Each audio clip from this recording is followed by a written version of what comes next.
വീട്ടിലാണ് ഉണ്ടായത്. സൈല് സാധു വന്ന്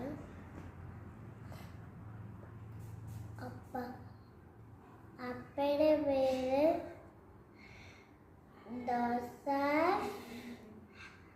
അമ്മയുടെ പേര് മറമേരി.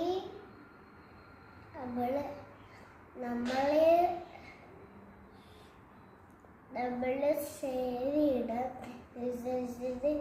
കുടയെടുത്ത് ചെയ്യണം, കേറിയിടാം, ശരിയിടാം, അഗ്ഗിയിടാം, എത്തിയിടാം.